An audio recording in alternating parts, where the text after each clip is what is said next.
Hey, what's up guys? Welcome back to my channel. My name is Sarah and today we are going to be throwing knives at a box to choose my April TBR.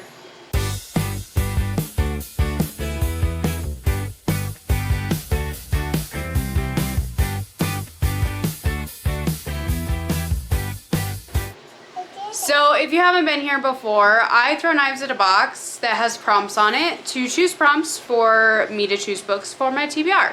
I throw 6 times and hope for the best, or at least I throw until I get 6 prompts. It doesn't always work that easily, and then I choose books accordingly. There are all kinds of different prompts. It is coming up on time to kind of update them for spring. It is currently the 25th of March and I'm running out of prompts. So if you have any recommendations for springtime prompts, I would love to hear those down in the comments below. I would love to be able to add some new ones in. I need to go into Michael's, get some more paper that looks more spring-like. In March, my prompts, I've got my journal right here. So my first prompt is a secret TBR book, and that was to read The Astral Library by Kate Quinn. I read this one, loved it, gave it 5 stars. And that video is already up, so you can watch that if you would like to. My second prompt was a reread, and for that one I wanted to reread Daughter of Smoke and Bone by Laini Taylor. I haven't gotten to this one yet. I do still really want to get to it before the end of the month. I have 6 days, so I don't know if it's going to happen, but I do really want to get to that one very, very soon if I don't pick it up right now. My next one was a genre blend, and for that one I decided to combine horror and rom-com and read For Human Use. I haven't gotten to this one yet. This is by Sarah G. Pierce. This was one that was released in the middle of February and really want to read it. I just haven't gotten to it yet. Again, I am planning on reading it before the end of the month. I just haven't started it yet. Next up we had a one-word title, and for that one I chose Hollow by Caroline Peckham and Suzanne Valenti. I have not gotten to this one yet. I don't know if I'm going to in the month of March. I have enough things going on that I don't think I'm going to get to it. So unfortunately that one is just going to be staying on the shelves until I can get to it, because it didn't happen like I was hoping it would. Next up, I had a book published by Orbit Publishing or Hachette Publishing Group, and for that one I chose Nightshade and Oak by Molly O'Neill. I am reading this one right now. I'm about 100 pages into it, so I will definitely finish this one before the end of the month, and that one is for a vlog, so stay tuned for that as well. And then number 6, we had a beautiful cover, and for that one I chose The Trident and the Pearl by Sarah K. L. Wilson, and I have read this one. Again, upcoming vlog. Keep an eye out for it. That one I did finish, and I'm not going to tell you how I liked it, so you could just hold off and hopefully watch that video to hear my thoughts on The Trident and the Pearl. So that being said, I'm about halfway through my TBR for March. We still have 6 days left, which isn't saying great things, but you know what, I haven't finished a TBR yet this year, so you know, it is what it is. But let's get into our throws for April.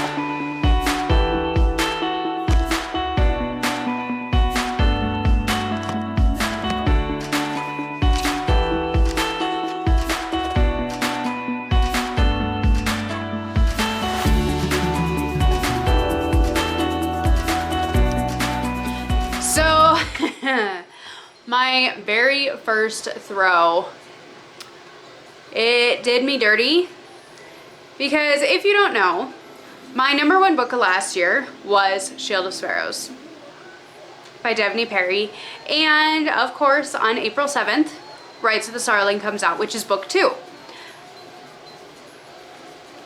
Our first prompt is no hauling books, but a free pick from my TBR.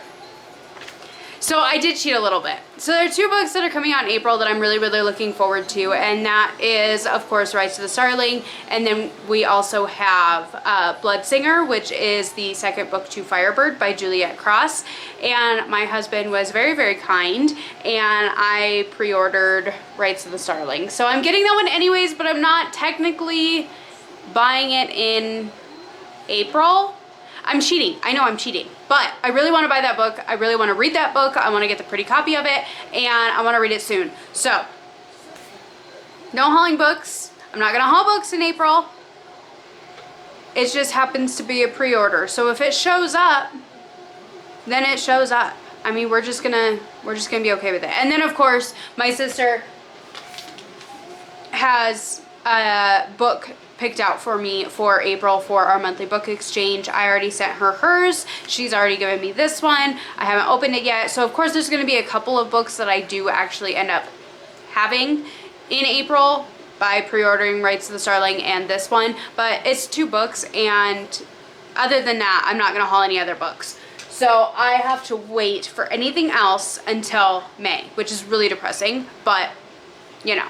So anyways, we have no hauling books, but a free pick from my TBR. And for this one, I decided to choose The Heartless One. This is by Emma Hamm. This is the book 2 in her Gravesinger series. The first one was The Deathless One, which is right here. I read this one last month and I really enjoyed it. I gave it 5 stars. And this one came out the beginning of March, and I actually was able to get it a couple of weeks early from my Barnes & Noble, and so I have it. And I don't want to wait to read this one because I really enjoyed this one, and so I really want to continue. So I'm going to put The Heartless One on for my pick. So this is about a woman who is princess in this kingdom, and she is going to get married to try and make their city stronger, their realm stronger.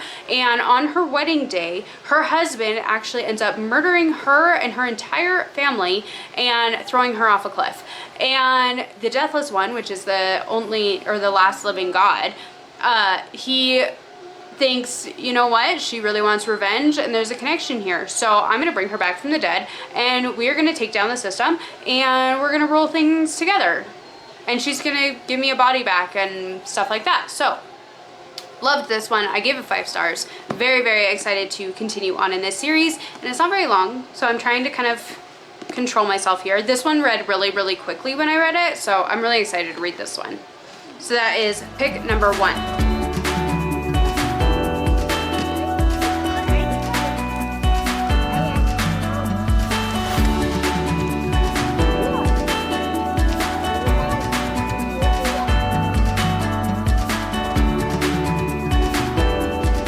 And my second prompt, of course, I had 2 of these prompts in my entire stack, and they just happened to be on the board at the same time. And sure enough, I got another no hauling books, but a free pick from my TBR. So at least we're getting it in 1 month instead of being spread across multiple months. But seeing as I pre-ordered Rights of the Starling, I do really want to go back to Shield of Sparrows and read this one again. This is by Devney Perry. This is romantasy, slow burn, absolutely phenomenal book. I loved this book so much when I read it last year, and I cannot wait for book 2 to come out. So I thought it was only fitting to put Shield of Sparrows on the TBR to reread it before I pick up Rights of the Starling, which we know I will very soon. And so I'm going to reread Shield of Sparrows. So this is about a girl who her sister is supposed to get married in an arranged marriage, again, to make their kingdom stronger. And instead, the king comes in and says, nope, I don't want the sister, I want you. And so she ends up getting into this marriage. She has to go with him into this whole new realm, and they go on adventures, and there's secrets and there's creatures, and it was amazing. The slow burn in this was absolutely incredible. This little blue tab right here in the top, that's how far you get before the romance kicks in, and I absolutely love that. I have since gotten a copy of this book and sent it to my sister so that way she can read it, because I think she will love it, and I can't wait to read this one again. So I'm going to do a reread of this that I wasn't intending on doing, but I'm gonna do it anyways. So I'm gonna read this one.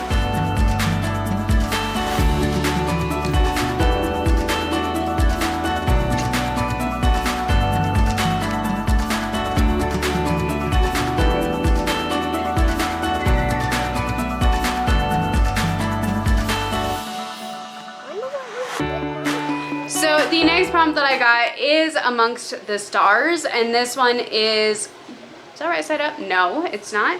So it is a book that is set in space or on another planet.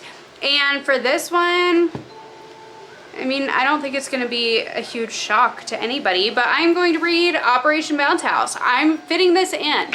I should be continuing on with Dungeon Crawler Carl, and I do want to do that, but I'm gonna read this one too, and I have video plans for this one. So we're gonna be reading Operation Bounce House. This one is basically that it takes place on another planet. This guy wants to be just a regular old farmer, keep things going for his family and his sister and whatnot.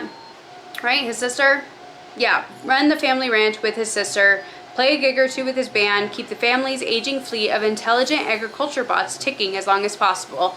He figures it will be a good thing when the transfer gate finally opens all the way and restores instant travel and full communication between Earth and his planet, New Sonara. But there's a complication. And it's another game, video game-esque, lit RPG. I love Matt Denman's writing. I really, really hope this has the same style as Dungeon Crawler Carl. The seriousness, the humor, the action, everything with it. He has such lovable characters, and I have such a great time reading his books, and I can't wait to read this one because of that. So, really looking forward to trying this one out and seeing how it relates to Dungeon Crawler Carl and how it's different, because this is a completely separate entity from Dungeon Crawler Carl. So, really, really looking forward to this one.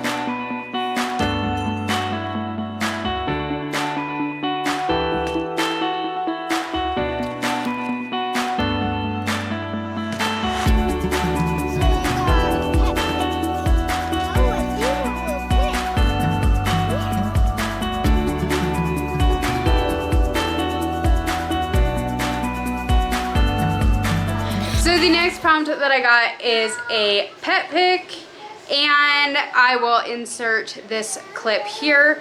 Okay guys, so the 3 books that I'm gonna have my dog Athena choose between are actually the 3 that my sister has sent me so far this year, and I haven't read any of them yet. So January's book that she gifted to me was The Lost. This is by Sarah Beth Durst. It is cozy fantasy. I love Sarah Beth Durst, as you guys probably all know, but I'm really excited to read this one. I just haven't gotten to it yet. So this will be option number 1. Then we also have Lost Souls Meet Under a Full Moon. This was February's pick. This is a fantasy that I'm really also looking forward to. I think it's going to be a little bit more serious, but I've been eyeballing this one for a long time, so I do really want to read it. So that'll be choice number 2.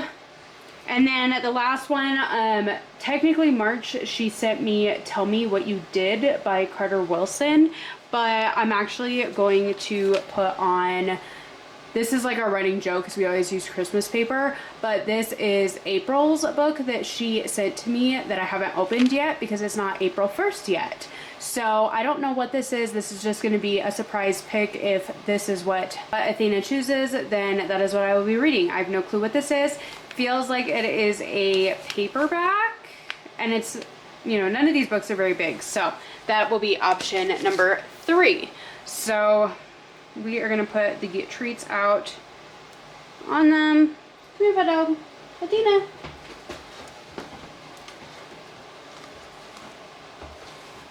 All right, you gotta pick one. Over here. Yeah, over here. Over here. Come here. She's looking for him. Okay, there we go. So she chose, I don't know if you guys saw it, but that was Lost Souls. Lost Souls Meet Under the Full Moon with the bulldog pit bull drool all over it. So that is the one that we will be adding on to our TBR, and I'm really looking forward to reading it, and hopefully I love it because I do really want to read this book. So thank you, fat dog. Look at that face. She's such an old girl. Okay, so as you saw, Athena chose Lost Souls Meet Under a Full Moon. This is by Mizuki Sujimura. I haven't looked up how to pronounce that yet, still. But this is a fantasy that I'm really, really looking forward to. It says, when a young woman from Tokyo contacts the go-between to request a meeting with a deceased TV star who once helped her, she doesn't expect a teenage boy to show up. Dressed in a designer duffel coat and carrying a tattered notebook, Ayumi Shibuya offers an extraordinary service. He reunites the living with their dearly departed. Meeting his clients at a luxury hotel, Ayumi lays down the ground rules. Each reunion is a one-time arrangement that the dead can refuse. The service is entirely free, and the meeting must take place during a full moon. As Ayumi arranges these reunions, we encounter a resentful eldest son who wants to ask his mother to unearth the deed to a plot of land, a teenage girl who blames herself for her best friend's death, and a weary businessman seeking answers about his fiance's disappearance days after he proposed. It says, it's captivating, cozy, and compulsively readable. This is an unforgettable page-turner in which the living and the dead are given one last chance for closure. So it sounds like it's going to be really, really interesting. I found with a lot of these translated works, they kind of have some of them that I've read have been kind of heavy-hitting. So we had this one, what was it, The Cat Who Disappeared, I think is what it was called. That was my sister's. There was obviously the Elsewhere Express that I loved, and I know that was not translated, but still, either way, I really, really have been enjoying these. I've been wanting to try this one for quite a while because it sounds like such an interesting concept, and I think I'm gonna like absolutely love this. So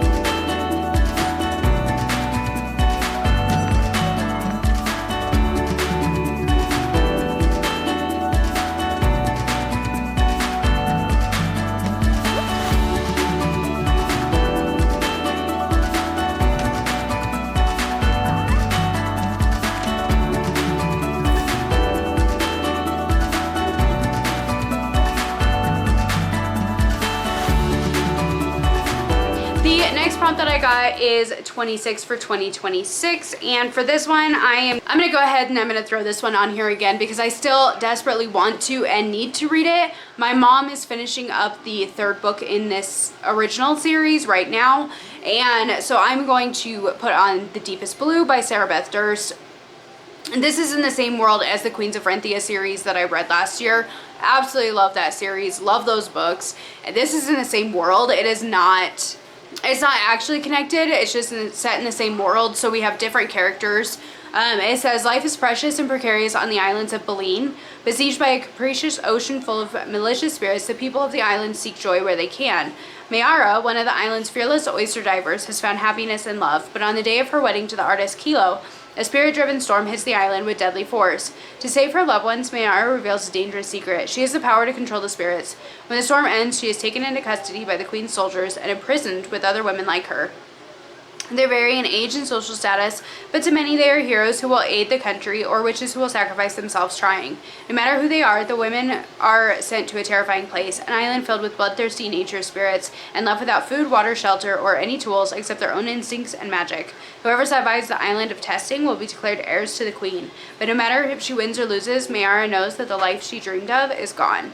So it sounds like it's going to be absolutely amazing. I loved the original series, and I love Sarah Beth Durst's writing. So really, really looking forward to this, and I'm hoping that reading this synopsis again reignites that love for this, and talking to my mom about the Queens of Renthia series reignites my love for it. It makes me want to pick this one up sooner rather than later and finally get this one done.